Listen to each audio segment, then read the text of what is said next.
আসসালামু আলাইকুম। আমরা মুসলমান, আমাদের ধর্ম ইসলাম। এই বাংলাদেশ ইসলামী কান্ট্রি, এই বাংলাদেশ ইসলামী কান্ট্রির মধ্যে ৫৩ বছর কোনো ফৌজদারি আদালত, হাইকোর্ট, কোনো জায়গার মধ্যে ইসলামী আইন কায়েম হয়নি। আমরা চাচ্ছি আগামীতে যে নির্বাচন হবে, সেই নির্বাচনের মাধ্যমে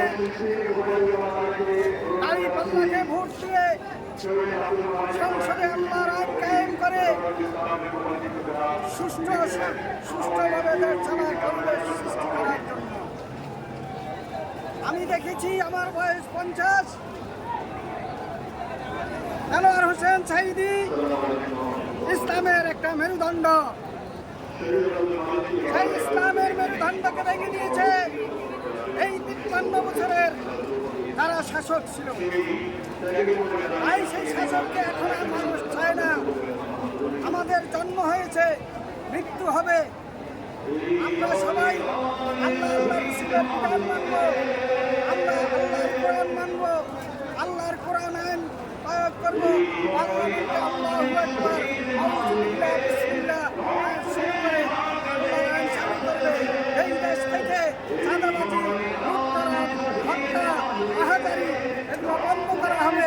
মানুষ হত্যা মহাপাপ, মানুষকে মারছে, এটা কেমন দেয়? তাই ডক্টর ইউনূসকে বলতে চাই। আপনি কোথা থেকে আসছেন? আমি চাঁদপুর থেকে আসছি। চাঁদপুর থেকে আপনাদের যে আজকে দাবি, সবার তো একই দাবি, পিআর পদ্ধতিতে নির্বাচন। এটা তো 100% পেয়ার পদ্ধতি নির্বাচন হতে হবে, নিরপেক্ষ নির্বাচন হতে হবে, সুষ্ঠু নির্বাচন হতে হবে। আপনাদের একটা ভরসার জায়গা, মানে পিআর পদ্ধতিতে নির্বাচন হলে আপনারা সরকার গঠন করতে পারবেন। জি, পিআর পদ্ধতিতে নির্বাচন হলে সরকার গঠন করতে পারবেন। ইনশাআল্লাহ আমাদের আল্লাহ সহায়তা করবে, 100 হবে। এখন বাংলার মানুষ বুঝে, বাংলার মানুষ সব কিছু জানে। বাংলাদেশে আপনারা যেন তেন নির্বাচন আর মেনে নেবেন না। জানা আপনারা কি এই 15 বছর কোনো ভোট দিতে পারছেন? আমরা ভোট দিতে পারি নাই। ভোট কিন্তু আমি দিয়েছি, কারণ আমি কোনো দলের ভুক্ত না। আমি গণতন্ত্র বিশ্বাসী। আমি 10 বার ভোট দিয়েছি। 10 বারের মধ্যে আমার আমানত দিয়েছি, কিন্তু আমানত রক্ষা কেউই করে না। তাই আল্লাহর আইন চালার জন্য আমি নিজেই এই সমাবেশে এসে এই ইসলামী মেরুদণ্ডকে আজকে আমি বিভিন্ন প্লাকার্ড নিয়ে দেখছি দেলোয়ার হোসেন সাঈদীর সুযোগ্য সন্তান মাসুদ সাঈদী, সেও আমার মনে হচ্ছে যে পিরোজপুর 1 আসন থেকে নমিনেশন চাচ্ছে।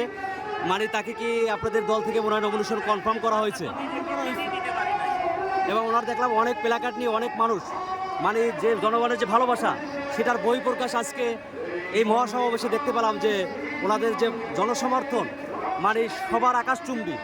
এটা আপনাদের আগামীতে ওই আসন থেকে ওনাকে নির্বাচন করালে বিপুল ভোটে জয়লাভ করবে, এটা আমি মনে প্রাণে বিশ্বাস করি। আপনারা এ ধরনের আশাবাদী আপনারা রাখতে পারেন? সুষ্ঠু নির্বাচন হলে উনি পাস করবে। শুধু উনি না, বাংলাদেশের মধ্যে 380 ভোট জামাতে ইসলামী। বিএনপি তো পিআর পদ্ধতিতে নির্বাচন চায় না। উনারা চায় না, এটা উনাদের ব্যক্তিগত ব্যাপার। যদি পিআর পদ্ধতিতে উনারা চায়, যদি পেয়ার পদ্ধতি নির্বাচন হয় তাহলে উনারা আসবে। পিআর পদ্ধতিতে নির্বাচন যদি দেওয়া হয়, ওনারা আন্দোলনে নামবে, ওনারা বলেছে। যদি ওনারা সেই আন্দোলনে নামে, তাহলে কি সেই আন্দোলন আপনারা মোকাবিলা করতে পারবেন?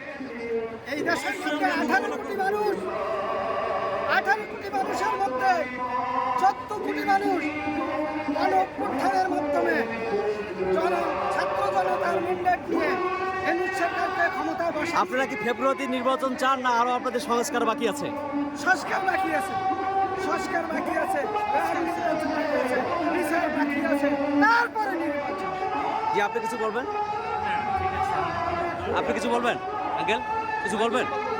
বাংলাদেশ জামাত ইসলাম ক্ষমতা গেলে চাঁদাবাজি থাকবে না, দুর্নীতি থাকবে না, জিপি নামে কোনো জিপি থাকবে না ইনশাল্লাহ। সবাই ইনশাল্লাহ আপনারা জনগণ যারা আছেন সবাই দাঁড়িপাল্লা মার্কা ভোট দিয়ে জয়যুক্ত করেন। চাঁদাবাজি থাকবে না, চাঁদাবাজ নামে কোনো রাজনৈতিক দল থাকবে না ইনশাল্লাহ। ইনশাল্লাহ এখন কি বাংলাদেশে চাঁদাবাজি আছে? ইসলামিক বর্তমানে আছে, ইনশাল্লাহ আরো থাকবে। পুরাপুরি ইসলাম জামাত ইসলাম গেলে ইনশাল্লাহ বাংলাদেশে কোনো চাঁদাবাজি থাকবে না, জিপি নামে কোনো জিনিস থাকবে না। বাংলাদেশের যে আজকে আপনাদের মহাসমাবেশ, জি, এই ইনশাল্লাহ। মহাসমাবেশে অন্যান্য দলগুলোকে আপনাদের মঞ্চে আসবে আজকে? সবাইকে দাওয়াত করতে ইনশাল্লাহ আসতে পারেন। আপনারা তো গত এই যে ইসলামী আন্দোলনের প্রোগ্রামে আপনাদের জেনারেল সেক্রেটারি মিয়া মোহাম্মদ গোলাম পরোয়ার উনি দেখছিলাম যে শহরদি উদ্যানের সমাবেশে আসছিল, জি, গেছে, একত্রতা ঘোষণা করছে ওনাদের সাথে। জি। আজকের এই সমাবেশে ওনারাও কি আপনাদের সাথে একত্রতা ঘোষণা করবে? ইনশাল্লাহ আসবে, ইসলামী যত দলগুলো আছে সবগুলা একটা সাইড করে আসবে ইনশাল্লাহ।